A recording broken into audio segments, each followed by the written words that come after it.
তলৈ স্বাগত মই অভিলাষ আৰু লৈ আহিছো এটা গুৰুত্বপূৰ্ণ খবৰ গৌৰৱ গগৈৰ বিৰুদ্ধে আদালতৰ কঠোৰ স্থিতি গ্ৰহণ কৰিছে আদালতে মুখ্যমন্ত্ৰীৰ হৈ বা মুখ্যমন্ত্ৰীৰ বিৰুদ্ধে বা মুখ্যমন্ত্ৰীৰ সম্পত্তিৰ বিৰুদ্ধে কোনো মন্তব্য কৰিব নোৱাৰিব গৌৰৱ গগৈ সংবাদমেলত কোনো তথ্য নোহোৱাকৈ গৌৰৱ গগৈ মুখ্যমন্ত্ৰীৰ বিৰুদ্ধে অভিযোগ উত্থাপন কৰিছিল আৰু বৰ্তমান সময়ত মুখ্যমন্ত্ৰীয়ে মানহানি গোচৰ দিছিল আৰু তাৰ ন্যায় আহিছে স্থিৰাক দিয়া হৈছে স্পষ্টকৈ কৈছে গৌৰৱ গগৈ সহ 7 গৰাকী নেতাৰ বিৰুদ্ধে বৰ্তমান সময়ত আদালতে কঠোৰ স্থিতি গ্ৰহণ কৰিছে মুখ্যমন্ত্ৰীৰ সম্পত্তি সন্দৰ্ভত কোনো মন্তব্য কৰিব নোৱাৰিব কংগ্ৰেছ নেতাই আৰু এই সন্দৰ্ভত কি হৈছে সবিশেষ লৈ অহাৰ চেষ্টা কৰিছো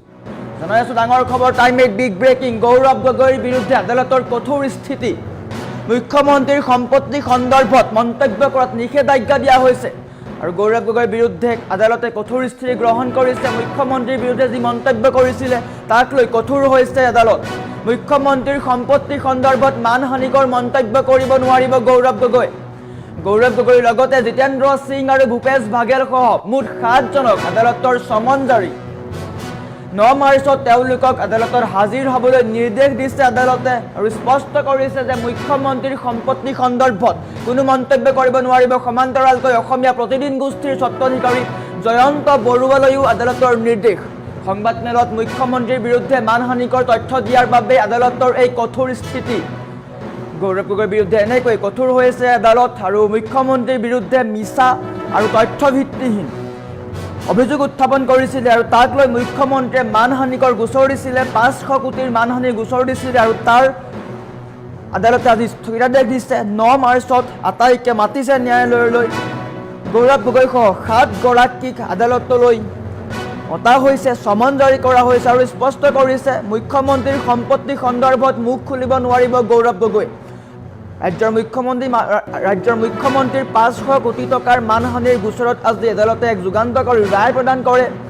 কংগ্ৰেছ নেতা তথা সাংসদ গৌৰৱ গগৈ এতিয়াৰে পৰা মুখ্যমন্ত্ৰী ডক্টৰ হিমন্ত বিশ্ব শৰ্মাৰ সম্পত্তিৰ সন্দৰ্ভত কোনো ধৰণৰ ৰাজহুৱা মন্তব্য কৰিব নোৱাৰিব আনহাতে গৌৰৱ গগৈ সহ 7 জনলৈ সমন জাৰি কৰা হৈছে আদালতে এই গোচৰটো অতি গুৰুত্ব সহকাৰে লৈছে আৰু অহা 9 মাৰ্চত গৌৰৱ গগৈক আদালতত সশৰীৰে হাজিৰ হ'বলৈ নিৰ্দেশ দিয়া হৈছে কেৱল গৌৰৱ গগৈ নহয় কংগ্ৰেছ নেতা জিতেন্দ্ৰ সিং আৰু ভূপেশ বাঘেলকো আদালতত হাজিৰ হ'বলৈ সমন জাৰি কৰা হৈছে লগতে অসমীয়া প্ৰতিদিন কাকতৰ স্বত্বাধিকাৰী জয়ন্ত বৰুৱালৈও আদালতৰ নিৰ্দেশ প্ৰেৰণ কৰা হৈছে অভিযোগ অনুসৰি এক সংবাদমেলত মুখ্যমন্ত্ৰীৰ বিৰুদ্ধে কোনো শক্তিশালী প্ৰমাণ নোহোৱাকৈ ভিত্তিহীন আৰু মানহানিকৰ তথ্য পৰিৱেশন কৰা হৈছিল ইয়াৰ ফলত মুখ্যমন্ত্ৰীৰ মৰ্যাদা হানি হোৱা বুলি দাবী কৰি 500 কোটি টকাৰ মানহানি গোচৰ তৰা হৈছিল আৰু আজি আদালতে সংবাদমেলত দিয়া তথ্যসমূহক বিশেষভাৱে লক্ষ্য কৰি এই অন্তৰ্বৰ্তীকালীন স্থিতি গ্ৰহণ কৰিছে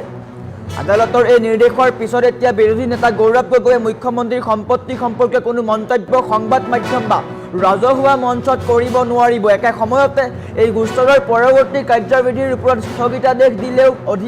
অভিযুক্তসকলক 9 মাৰ্চত হাজিৰ হ'বলৈ কোৱাটো এক বিশেষ জটিল তুলি উঠিছে আৰু মুখ্যমন্ত্ৰীৰ সম্পত্তি সন্দৰ্ভত গৌৰৱ গগৈৰ মন্তব্যত নিষেধাজ্ঞা কৰা হৈছে 9 মাৰ্চত আদালতৰ হাজিৰ হ'ব লাগিব গৌৰৱ গগৈ সহ 7 গৰাকী ব্যক্তি সংবাদমেলত দিয়া তথ্যক ভিত্তিহীন বুলি গণ্য কৰিছে আদালতে সমান্তৰালকৈ জিতেন্দ্ৰ সিং ভূপেশ বাঘেল আৰু জয়ন্ত বৰুৱালৈও নিৰ্দেশ দিয়া হৈছে মুঠ 7 গৰাকী ব্যক্তিলৈ সমন জাৰি কৰা হৈছে আৰু এতিয়াৰে পৰা মুখ্যমন্ত্ৰীৰ সম্পত্তি সন্দৰ্ভত গৌৰৱ গগৈয়ে কোনো মন্তব্য কৰিব নোৱাৰিব সংবাদ মাধ্যমৰ সন্মুখত গৌৰৱ গগৈয়ে কোনো তথ্য নোহোৱাকৈ মিছাভাৱে মুখ্যমন্ত্ৰীৰ সম্পত্তিক লৈ মন্তব্য কৰিছিল যাক লৈ মুখ্যমন্ত্ৰীয়ে মানহানি গোচৰ তৰিছিল 500 কোটিৰ মানহানি গোচৰ তৰিছিল আৰু আজিৰ দিনটোত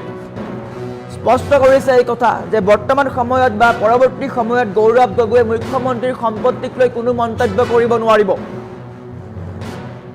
ৰাজ্যৰ মুখ্যমন্ত্ৰীৰ 500 কোটি টকাৰ মানহানিৰ গোচৰত আদালতে এক যুগান্তকাৰী ৰায় প্ৰদান কৰে কংগ্ৰেছ নেতা তথা সাংসদ গৌৰৱ গগৈ এতিয়াৰে পৰা মুখ্যমন্ত্ৰীৰ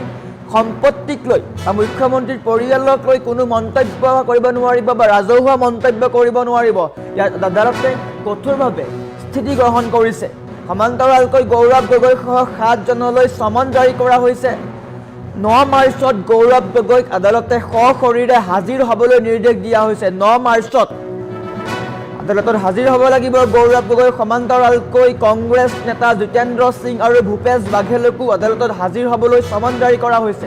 লগতে অসমীয়া প্ৰতিদিন কাকতৰ স্বত্বাধিকাৰী জয়ন্ত বৰুৱালৈও আদালতৰ নিৰ্দেশ প্ৰেৰণ কৰা হৈছে আৰু মুখ্যমন্ত্ৰীৰ বিৰুদ্ধে কোনো তথ্য নোহোৱাকৈ বাতৰি পৰিৱেশন সমান্তৰালকৈ কংগ্ৰেছ নেতাই সংবাদ মাধ্যমত কৰা মন্তব্যক লৈ চিন্তিত হৈ পৰিছে ন্যায়ালয় তাত কঠোৰ স্থিতি গ্ৰহণ কৰিছে এই আটাইকেইগৰাকী ব্যক্তিক আদালতলৈ সমন জাৰি কৰা হৈছে 9 মাৰ্চত আটাইকেইগৰাকী ব্যক্তি উপস্থিত থাকিব লাগিব আৰু এতিয়াৰে পৰা গৌৰৱ গগৈক লৈ কঠোৰ হৈছে আদালত মুখ্যমন্ত্ৰীৰ সম্পত্তিক লৈ কোনো মন্তব্য কৰিব নোৱাৰিব গৌৰৱ গগৈ কিয়নো সংবাদমেলৰ সন্মুখত গৌৰৱ গগৈয়ে তথ্যবিহীনভাৱে মিছাকৈ মুখ্যমন্ত্ৰীৰ সম্পত্তিক লৈ বিভিন্ন অভিযোগ আনিছিল যাক লৈ মুখ্যমন্ত্ৰীক মানহানি পৰ্যন্ত হৈছিল আৰু সেইকাৰণে মুখ্যমন্ত্ৰীয়ে মানহানি গোচৰ তৰিছিল 500 কোটি টকাৰ মানহানি গোচৰ তৰিছিল আৰু তাক লৈ আদালতে স্পষ্ট কৰিছে এই কথা যে গৌৰৱ গগৈ মুখ্যমন্ত্ৰীৰ সম্পত্তি সন্দৰ্ভত যি মন্তব্য কৰি আহিছিল সেই মন্তব্য এতিয়াৰে পৰা কৰিব নোৱাৰিব সেয়া লাগিলে সংবাদ মাধ্যমৰ সন্মুখতেই হওক বা ৰাজহুৱাভাৱেই হওক আনহাতে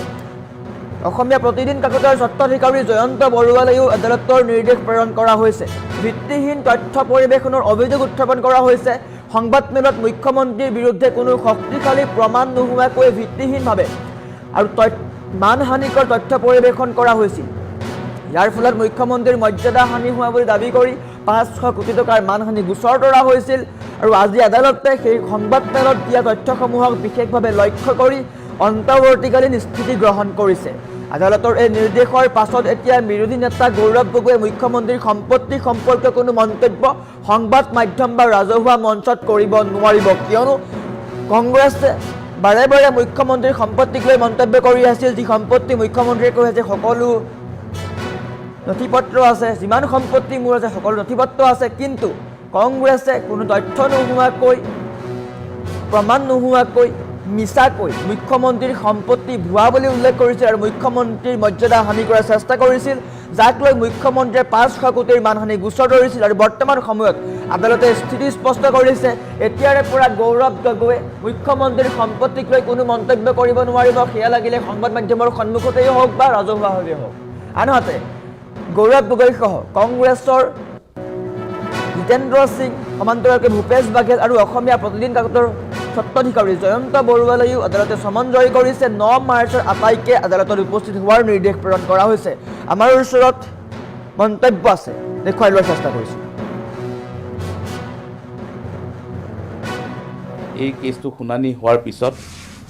যোৱাকালি সিভিল জাজ সিনিয়ৰ ডিভিজন 1 তেখেত অনাৰেবল জাষ্টিছ নয়নজ্যোতি শৰ্মা তেখেতে গোটেই কথাখিনি চালে গোটেই কাগজ পত্ৰবোৰ পৰীক্ষা কৰিলে চাই পেলাই তেওঁ এটা এড ইণ্টাৰিম ষ্টে অৰ্ডাৰ পাছ কৰিছে য'ত অনাৰেবল কোৰ্টে কৈছে যে এই যিবোৰ কথা কৈছে সেই আমাৰ কাগজ পত্ৰবোৰ চাই পেলাই কৈছে যে গোটেই ৰেকৰ্ডখিনি আমি দেখুৱালোঁ দেখুৱাৰ পিছত কোৰ্ট কনভিন্স হ'ল আৰু কৈছে যে এটা prima facie in favour of doctor Himanta Biswa Sarma make out হৈছে আৰু এনেকুৱা ধৰণৰ যদি বাতৰি পৰিৱেশন কৰি থাকে বা এনেকুৱা ধৰণৰ কথা বতৰা কৈ থাকে কংগ্ৰেছৰ যিসকল নেতৃত্বত আছে তেতিয়াহ'লে তাৰ পৰা হিমন্ত বিশ্ব শৰ্মাৰ নিশ্চিতভাৱে তেওঁৰ মানহানি হ'ব সেইকাৰণে এই তিনিজন ব্যক্তিক ৰেষ্ট্ৰেইন কৰিছে ফ্ৰম স্পিকিং এনি ফাৰ্ডাৰ ইয়াৰ ভৱিষ্যতে যাতে আজিৰ পিছত তেনেকুৱা ধৰণৰ কোনো কথা নকয় আৰু এই পেপাৰখনকো ৰেষ্ট্ৰিকশ্যন কৰিছে যে এই 5 তাৰিখে যি নিউজ ভিত্তিত যিটো নিউজ কৰিছিলে যিখিনি তথ্যৰ ভিত্তিত বা যিকেইটা ছাবজেক্টৰ ওপৰত সেই ধৰণৰ কোনো ছাবজেক্টৰ ওপৰত যাতে আগন্তুক দিনত টিল appearance of them in the court অৰ্থাৎ তেওঁলোকক কোৰ্টে জাননী দিছে যে 9 মাৰ্চ তাৰিখে তেওঁলোকে কোৰ্টত এপিয়াৰ হ'ব লাগিব গৌৰৱ গগৈ ডাঙৰীয়া কোৰ্টলৈ তলব কৰিছে বাঘেলক কৰিছে আৰু জিতেন্দ্ৰ সিং ডাঙৰীয়াক কৰিছে তেওঁলোকক কোৰ্টে নটিচ ইছ্যু কৰিছে লগত জয়ন্ত বৰুৱা আৰু নিউজ পেপাৰখনৰ যিজন পাব্লিছাৰ আৰু ষ্টাফ ৰিপৰ্টাৰ তেওঁলোককো কোৰ্টে তলব কৰিছে আৰু কোৰ্টত তেওঁলোকৰ কি তথ্য প্ৰমাণ আছে সেইখিনি কোৰ্টত দাঙি ধৰিবলৈ নিৰ্দেশ দিছে আৰু তেতিয়ালৈকে কোনো ধৰণৰ বাতৰি হিমন্ত বিশ্ব শৰ্মা বা তেওঁৰ পৰিয়ালৰ এগেইনষ্টত ৰিগাৰ্ডিং এনি প্ৰপাৰ্টি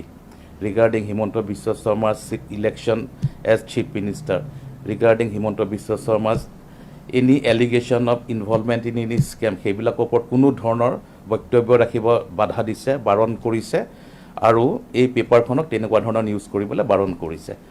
আৰু কোৰ্টক আমি এইটোও কৈছিলোঁ যে যিকেইটা কেলেংকাৰীৰ কথা কৈছে স্কেমৰ কথা কৈছে কোনো এটা স্কেমতে হিমন্ত বিশ্ব শৰ্মা কোনো ধৰণেৰে জড়িত নহয় সাৰদা কেলেংকাৰীৰ ক্ষেত্ৰত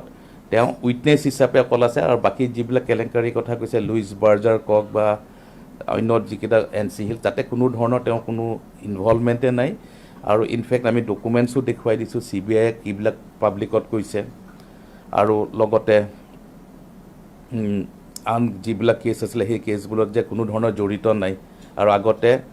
এটা সময়ত আন এজন কংগ্ৰেছৰ ব্যক্তিয়ে তেনেকুৱা ধৰণৰ কথা কওঁতেও কোৰ্টে ৰেষ্ট্ৰেইন কৰি ৰাখিছিলে সেই অৰ্ডাৰো আমি কোৰ্টত দাখিল কৰিছোঁ ৰাজ্যত নামে বেনামে সম্পত্তি ক্ৰয় মুখ্যমন্ত্ৰীৰ পৰিয়ালৰ 12,000 বিঘা মাটি ভূমি আৰু হিমন্ত বিশ্ব শৰ্মা কাৰো নহয় যাৰে ঘনিষ্ঠ হৈছে তাৰেই পিঠিত চুৰি হৈছে till appearance of the OP's defendants before this court অৰ্থাৎ এই ব্যক্তিসকল এই 7জন ব্যক্তি গৌৰৱ গগৈ ভূপেন্দ্ৰ বাঘেল জিতেন্দ্ৰ সিং জয়ন্ত বৰুৱা তেওঁলোকৰ যিজন পাব্লিচাৰজনৰ নাম হৈছে যতীন চৌধুৰী আৰু যিজন আনআইডেণ্টিফাইড ষ্টাফ ৰিপৰ্টাৰ তেওঁলোকক কৈছে যে তেওঁলোকে হিমন্ত বিশ্ব শৰ্মা বা তেওঁৰ পৰিয়ালৰ ৰিগাৰ্ডিং ভূমি থকা বা কোনোবা কেলেংকাৰীত জড়িত থকা বা কাৰোবাক হেৰি কৰা বিট্ৰে কৰা বা কোনো ধৰণৰ টেক্স লোৱা এনেকুৱা ধৰণৰ কথা যাতে আৰু নকয় টিল এপিয়াৰেঞ্চ অৰ্থাৎ তেওঁলোক যেতিয়ালৈকে কোৰ্টত এপিয়াৰ নকৰে আৰু আহি পেলাই প্ৰমাণ দাখিল নকৰে কাৰণ কোৰ্টে একদম ক্লিয়াৰলি কৈছে prima facie no case has bin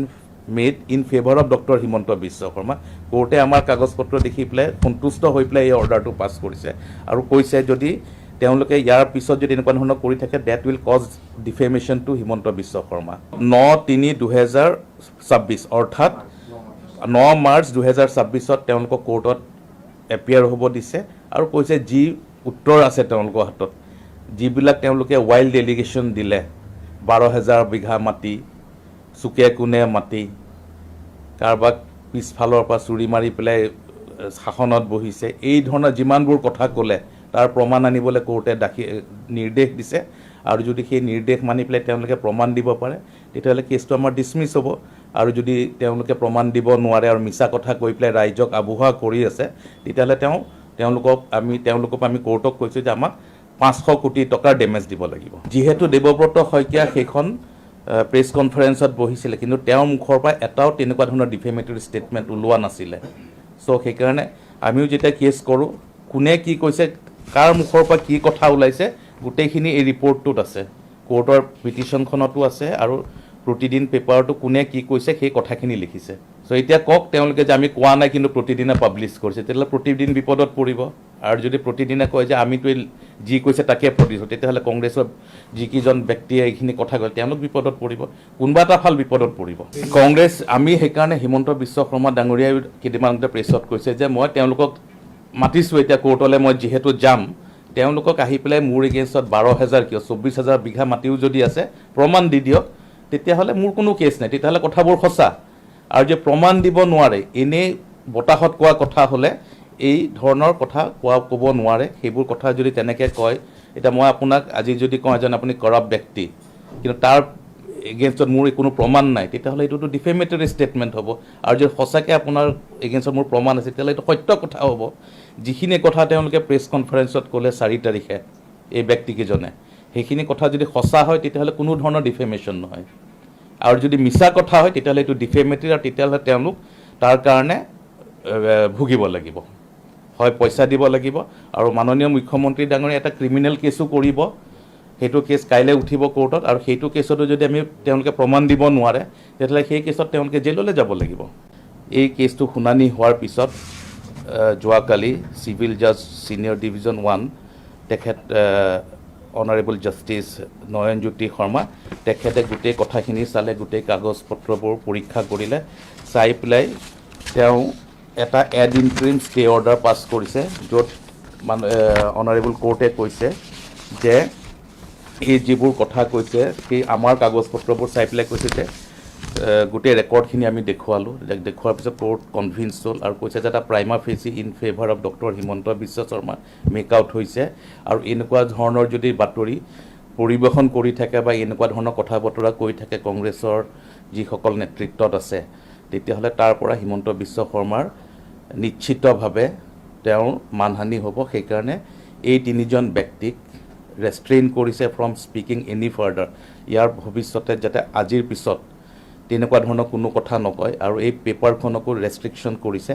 যে এই 5 তাৰিখে যি নিউজ ভিত্তিত যিটো নিউজ কৰিছিলে, যিখিনি তথ্যৰ ভিত্তিত বা যিকেইটা ছাবজেক্টৰ ওপৰত, সেই ধৰণৰ কোনো ছাবজেক্টৰ ওপৰত যাতে আগন্তুক দিনত টিল appearance of them in the court, অৰ্থাৎ তেওঁলোকক কোৰ্টে জাননী দিছে যে 9 মাৰ্চ তাৰিখে তেওঁলোকে কোৰ্টত এপিয়াৰ হ'ব লাগিব। গৌৰৱ গগৈ ডাঙৰীয়া কোৰ্টলৈ তলব কৰিছে, বাঘেলক কৰিছে আৰু জিতেন্দ্ৰ সিং ডাঙৰীয়াক কৰিছে। তেওঁলোকক কোৰ্টে নটিচ ইছ্যু কৰিছে, লগত জয়ন্ত বৰুৱা আৰু নিউজ পেপাৰখনৰ যিজন পাব্লিছাৰ আৰু